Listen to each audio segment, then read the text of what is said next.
आज की कहानी भारत का संविधान बनाने वाले डॉक्टर BR अम्बेडकर की। नमस्कार, आप देख रहे हैं TBC वायरल हिंदी और मैं आपके साथ सुदर्शन सबलानिया।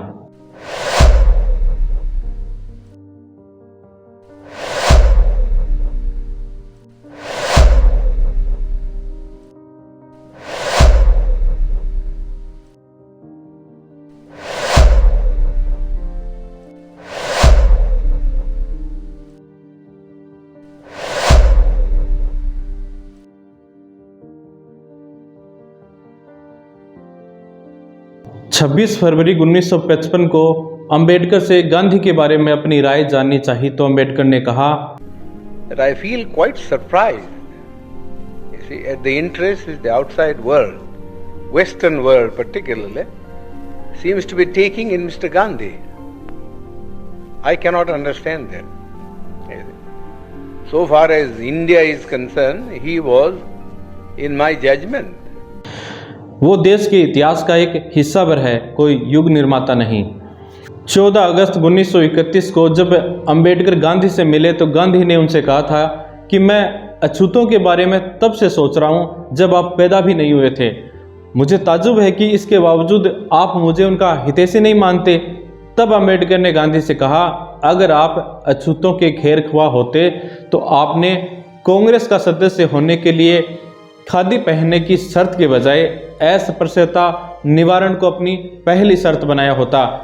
किसी भी व्यक्ति जिसने अपने घर में कम से कम एक अछूत व्यक्ति या महिला को नौकरी नहीं दी हो या उसने अछूत व्यक्ति के पालन पोषण का बीड़ा न उठाया हो या कम से कम सप्ताह में एक बार किसी अछूत व्यक्ति के साथ खाना न खाया हो तो उसे कांग्रेस का सदस्य बनने की अनुमति नहीं दी जानी चाहिए थी।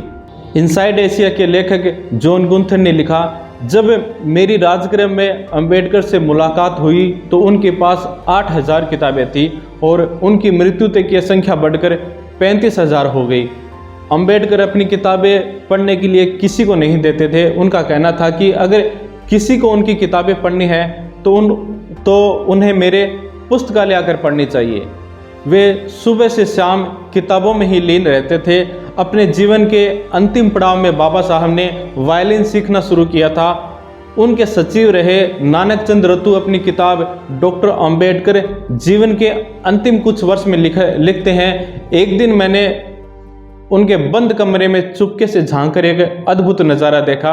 बाबा साहब दुनिया की चिंताओं से दूर अपने आप में मग्न कुर्सी पर बैठे वायलिन बजा रहे थे।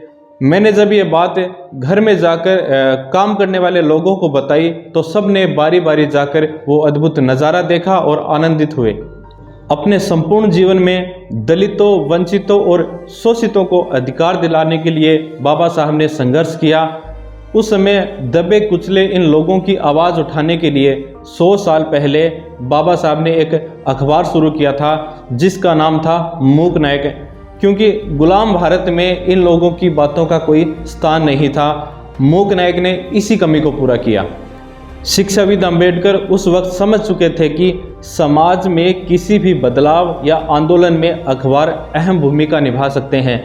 अखबार को शुरू करने में और आर्थिक परेशानियों को दूर करने में कोल्हापुर के साहू जी महाराज आगे आए और उन्होंने उस समय 2500 रुपये की मदद की, जिससे मूक नायक छपना शुरू हुआ।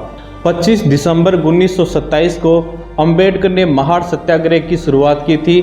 इस सत्याग्रह का उद्देश्य दलितों और पिछड़ों को मंदिर में प्रवेश दिलाना और वहां के वाटर टैंक से उन्हें पानी लेने का अधिकार दिलाना था। इससे पहले कलेक्टर द्वारा एक लीगल नोटिस के जरिए सभी को यहाँ फ्री एक्सेस दिया गया था, परंतु फिर भी अपर कास्ट के लोग दलितों को मंदिर में प्रवेश नहीं देना चाहते थे और वे कलेक्टर के नोटिस के विरुद्ध कोर्ट से स्टे ऑर्डर ले आए थे। इन्हीं सब वजहों से अंबेडकर ने इस सत्याग्रह को आयोजित करने का फैसला किया। अपर कास्ट के लोगों ने इस प्रोटेस्ट को रोकने की हर संभव कोशिश की थी और उन्होंने आंदोलनकारियों को कोई भी सार्वजनिक स्थान देने से मना कर दिया था, लेकिन अंत में एक स्थानीय व्यक्ति डॉक्टर फतेह खान ने इस प्रोटेस्ट को सपोर्ट करते हुए अपना प्राइवेट लैंड दिया। इस प्रोटेस्ट में शामिल होने के लिए वॉलंटियर को एक शपथ लेनी पड़ती थी, जिसमें कहा गया कि मैं जन्म आधारित 4 वर्ण व्यवस्था का समर्थन नहीं करता।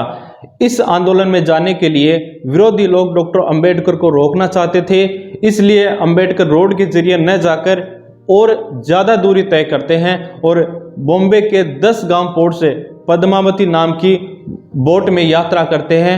उन्हें डर था कि बस मालिक उनका बायकॉट कर सकते हैं।